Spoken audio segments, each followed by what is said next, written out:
who is in studio. Valentine is a youth leader for Global Partnership for Education. And we want to talk about, we aim to understand the complications of education funding. We want to talk about how these allocated funds for schools are utilized and what can be done to address cases where students are left seeking for assistance. Karibu tena, Valentine. Thank you so much. We are glad to have you here. So just before we get right into a discussion of the night, Global Partnership for Education. Tell us about that. Okay, so thank you so much, Anne. It's a real pleasure to join you here today to speak about a matter so close to my heart, education. So the Global Partnership for Education is the world's largest fund dedicated to education. In 2022, through a campaign that we call the Raise Your Hand.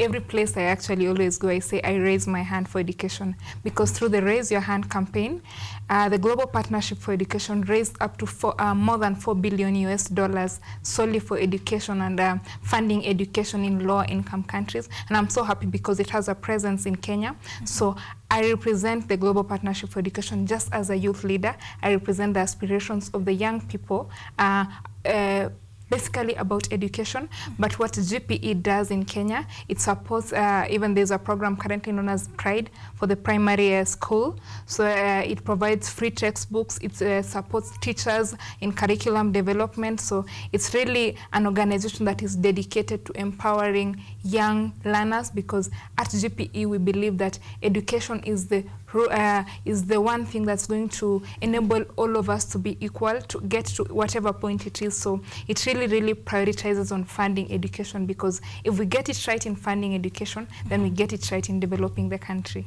In Kenya so far, have you been able to achieve your goal as GPE? Yes, so far so good, because the funding actually comes through the Ministry of Education. So you always understand that ministries are supported mostly probably also by donors. You see, as a government, we don't just rely on probably taxes alone to be able to run activities, but the ministry is also supported by other organizations. So GPE has really supported the Ministry of Education in achieving this. And so I believe that going forward, we can even have more programs that are even tailored for the young people, because now we have young people represented there, and so the aspirations of the young people across Kenya can be felt. Yes. Now, they recently released KCPE exams. The students are now joining Form 1, and there are students yet to join these high schools despite recording very high performance in KCPE last year. So what can be done to help ease the burden of school fees for those who cannot afford them? Thank you so much. I've actually seen so many cases. I've handled many myself, and I've even actually watched your bulletin just some few minutes ago of the many students that are in Kenya that are missing their places. And this is the plight of so many students. When I started, I said that a country that prioritizes education really gets it right.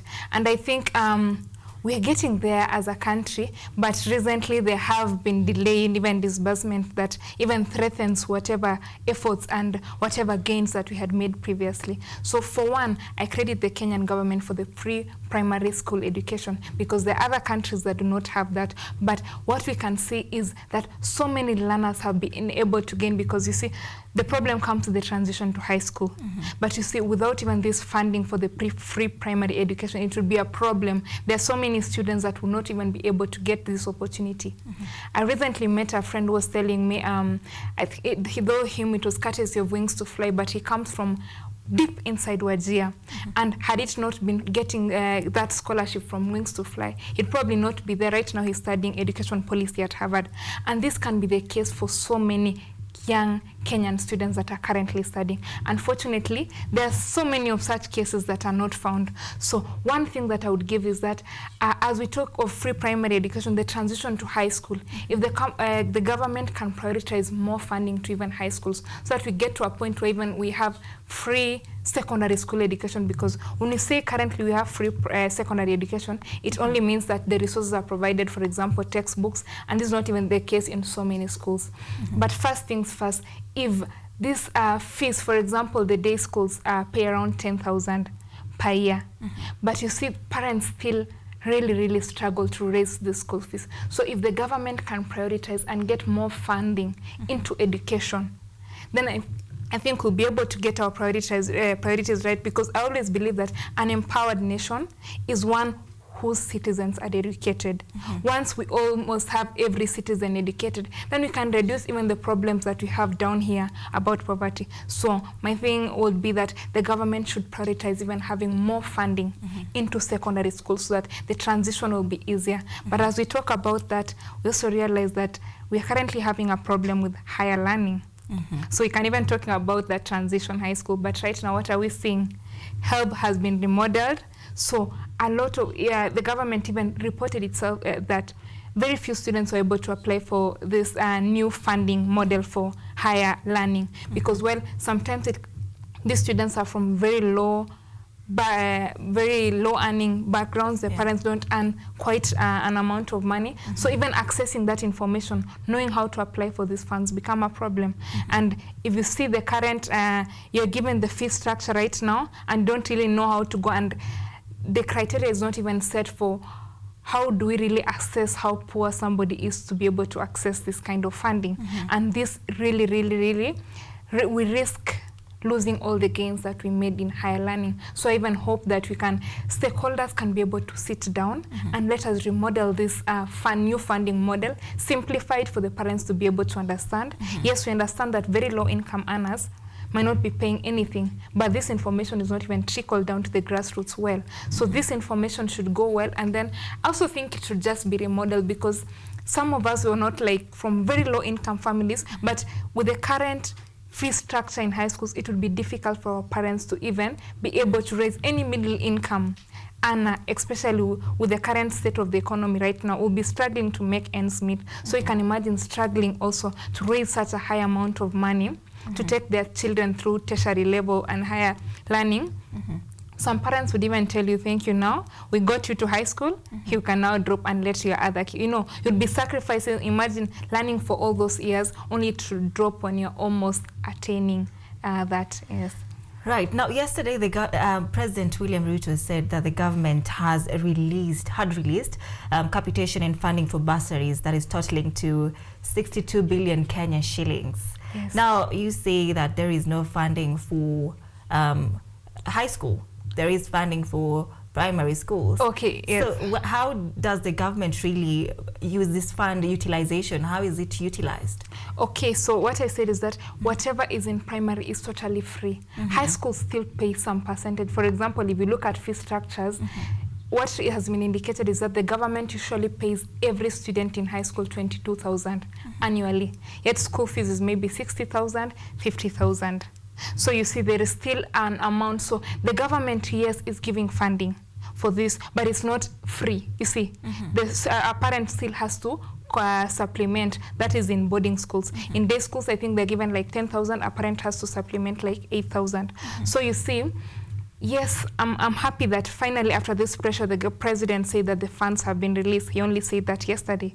But you can imagine, as a principal, when you're beginning the term with no funding for schools, day schools that depend on that, funding for even students to be able to access lunch. Even boarding schools, it's really difficult. Right now, with that full transition to Form 1, I'm told that schools are really witnessing high numbers. Mangu High School, I think, has almost 1,400 Form 1 students. So you can imagine the pressure when the government has not released money to you, and you need to actually even get enough infrastructure now to host the students. You need to probably be quick. But if the funds are released way later and the students are already in schools, what happens? So you see, when that happens, sometimes they even have to, now allocate and say, what are our priorities? Schools normally have BOM teachers that really help. That is teachers by the Board of Management. Right. But now when you don't have enough funding, you have to prioritize whatever is to be funded. And sometimes these teachers either get their funds or salaries delayed, so that you can really give up, because the cost of living is currently so high in Kenya. How do I survive for 3 months without any income? How am I supposed to survive there? So you see, it becomes a very big problem, because when you don't have these teachers, the existing teachers are now stretched. It becomes difficult. So you see, we might lose it there. And that's why I really hope that these funds, if the funds were able to be disbursed early in time, because you see, we still know, the government knows that eventually these funds will be released, right? So you even realize that sometimes the funds are now given in arrears. So what happens if we had a budget? My background is in finance. So if you have a budget of like 10 million in a year, but only get 7 million, even the 3 million that is not given was budgeted. And that's why we now have even an issue of pending bills by suppliers. Suppliers that are supposed to be giving maybe dry food stuff to schools are unable to do so, and this even affects nutrition. So it's really a multifaceted issue. That's now, in your opinion, do you think how students perform should determine, now in this case, for example, KCPE, should determine who gets scholarships or maybe bursaries, to say the least, regardless of how they performed in the national examination? Well, I would say that I believe in leaving no one behind. You see, we are different, and sometimes you even see, I personally witnessed this, there are students that would come back then in high school with very low grades in KCPE, but end up topping in KCSE because circumstances are so different. There are students that go to school without meals, and there are students that are probably pampered and have all those things they're taken to school. There are students in very arid areas that go for kilometers to school. So you see, taking the grade of this student and thinking that a 400 or 420, a student who scored such marks above 400 in a place that they were able to access the resources so easily, versus a student who probably scored 320 marks in a very arid place. These are students whose academic capabilities, were they given the same conditions, would be the same, or even this one would even perform higher. So I don't think that when we use, well, that is just used as sometimes a baseline, and because we cannot check everyone. So sometimes maybe for those specialized funding models, for example, the Wings to Fly, they take above 350, that can be understood. But for the bursaries given by the members of parliament, I think everyone should be able to access, regardless of, as long as you have an admission letter, you're joining high school, that already should just give you funding, and then from there on you can be able to get your path and charter your path through. Now, for those left out, what can the government do to ensure that all of these students are catered for? Yes, so when you say for those left out, we have people left out in very mean. There are those that are unable to transition. There are girls, for example, back in Kericho. I come from Kericho County. So I'm currently running an organization known as the Barrier Breakers. And as the Barrier Breakers in 2020, we realized that so many young girls dropped out of school because they became pregnant or unable to continue their studies. And I said, we are leaving no one behind. So we have a center that is now reintegrating these students back. So it is either through formal learning or informal learning. Those that are able to go back to school, we encourage them to go back to school. But those that are not, we are now teaching them tertiary skills. We are teaching them hairdressing, tailoring, smart farming. We just want them to not just give up, because sometimes I think there's also been so much emphasis on academic skills that you also forget the informal sector, that there are people that have made it as good tailors, there are people that have made it as good hairdressers. And I think that's what CBC, the competency-based curriculum, is now currently trying to address, because sometimes we place so much emphasis on grades that we end up missing students that were so good in their skills, but they become discouraged all along because they were never able to perform in school, that they think that they can no longer amount to anything else. The government should really keep prioritizing the TVET learning, the technical institutions. Let these students that are unable to transition fully to school be able to join these tertiary level institutions, and I think that can really be a good way of leaving no student behind. Now, are there any initiatives or maybe policies in place to address the root causes of students needing financial assistance, maybe such as poverty and lack of resources in their households? Wow, thank you so much. I think there exists a gap there.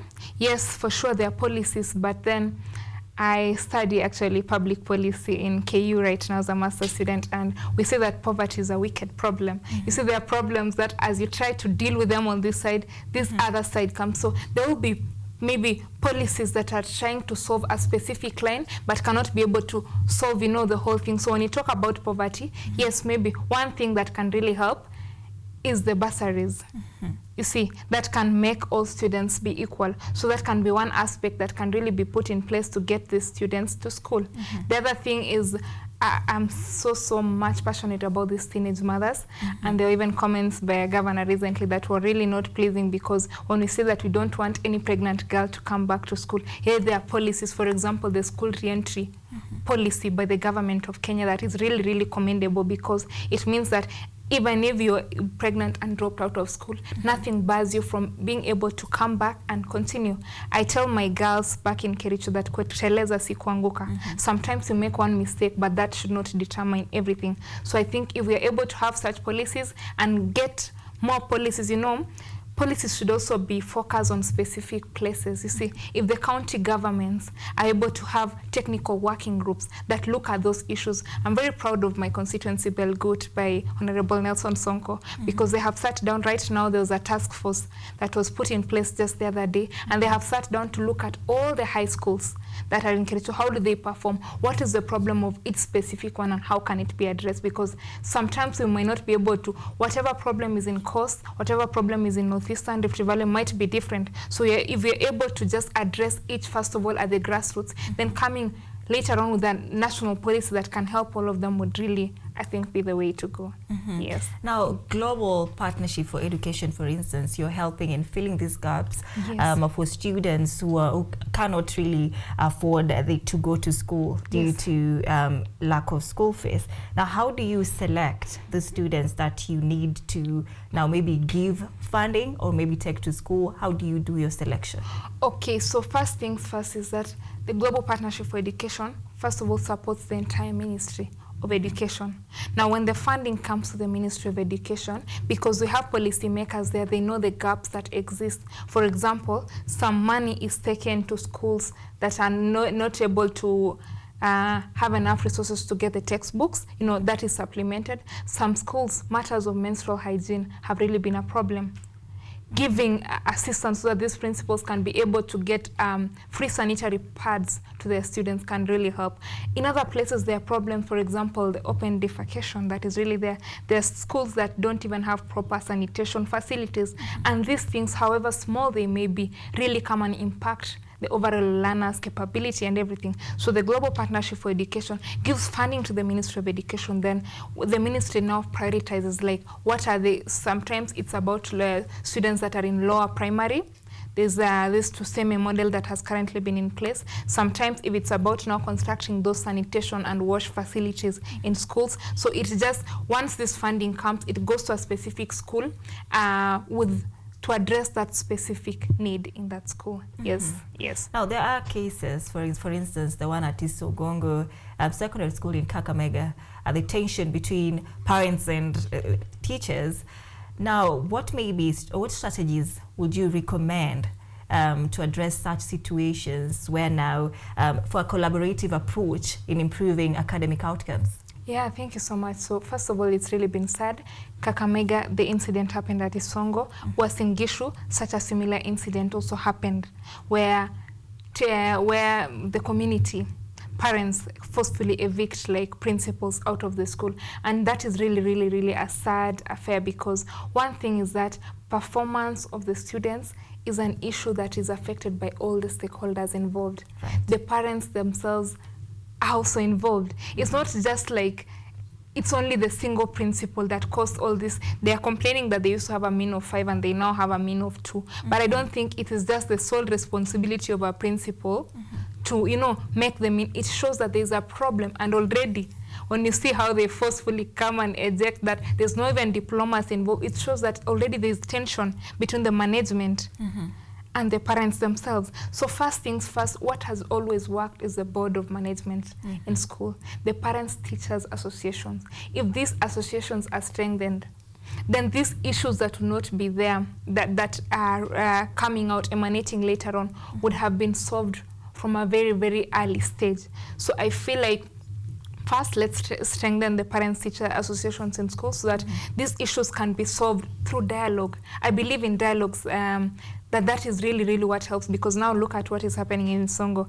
The government has said that it has transferred the teachers and there are no teachers going to be deployed there. Who suffers? The students, who sometimes also, you just get influenced and don't really know, sometimes people just got into demonstrations without really understanding, but eventually they're the ones really affected. So if we can employ dialogue, another thing, still it boils down to funding. Sometimes the principal has to now just take austerity measures and decide now this money just goes to this. A lot of things, the quality of learning can really be degraded because we are straining, the finances are not enough. So if we have all these stakeholders come together, it would really be good. And it was very, very sad because the person that led this was actually a member of parliament that is supposed to be the one employing diplomacy on this, but now does this. And I hope we don't see, because students normally, there's this tension that comes to schools, and all of a sudden if you see this head teacher being ejected, you now feel like it's not all right. It even looks like peer pressure, and then the spirit goes on. You remember what happened with the banning of schools. One school just gets banned and the whole of Kenya, the next time many schools in Kenya get banned. So if this issue is first tackled immediately, and then I don't think we'll have this issue going to other people. Yes. Now, you've mentioned also interaction between parents and teachers. That is through the bridge BOM. There's shortage of BOM teachers, particularly in these BOM positions. Now, what steps can be taken to address these issues effectively? It's okay. I think my conversation will just be like, it boils down to funding. Back in school, there were BOM teachers, and I think we had quite a number of BOM teachers. But right now, because schools are straining with the budget, and as I said, it becomes so difficult for somebody to stay without salary for so many months. So one thing is, if we have now this funding, sometimes the government also says that there are enough teachers, yet the reality is still we have not gotten to that student-teacher ratio. There are still teachers that are teaching, up to 200 students. You see, a classroom, for example, can be having up to 100, just one classroom, 100. So right now, even for the teacher to have that individualized attention to the student, it becomes a problem. We have seen a lot currently in this generation, the cases of mental and wellness. The people have a lot of mental health issues currently because probably there is no that teacher-student interaction anymore. So if you're able to deploy more funds, get these BOM teachers, the government had also introduced the internship program for teachers, which was really good. So if we can even have also more intern teachers that help, this would really supplement the number of teachers that we have as a country. And I think going forward then, this would no longer be an issue. The problem also with BOM is that sometimes there's that friction that people feel like they should not be there. It still boils down to the parents-teachers relationship. Right. So if this is explained well to the parents, let them understand that these are also coming to supplement the teachers that are there. It would really be a good thing. All right, yes. Now we are winding up, and this should also serve as your parting shot. Now, school principals often have to make tough decisions regarding fund allocation. Now, maybe what are the best practices that school principals can employ to ensure effective resource utilization? Thank you so much. So, first thing is that there should be prudent use of finances. Unfortunately, the country Kenya is currently being crippled by corruption, and so sometimes for every little thing somebody wants to get something out of it. Suppliers, you see, somebody wants to just get something out of that very, very little that we have. Let us use these resources prudently. And when this allocation comes, maybe like we prioritize the basics first. Though that does not mean that it affects things like extracurricular activities, because most principals would then say things like music festival, the dancing and everything is not really necessary, sports, and that is cut down, yet some students really would come and use those skills in life. So if they can strike a balance and use resources prudently, then I think it would really, really help. Yes. Thank you so much for your time, Valentine. We do appreciate you for being here tonight. Thank you. That is Valentine Mugun. Valentine is a youth leader, Global Partnership for Education, giving us insight on education funding. Let's move on.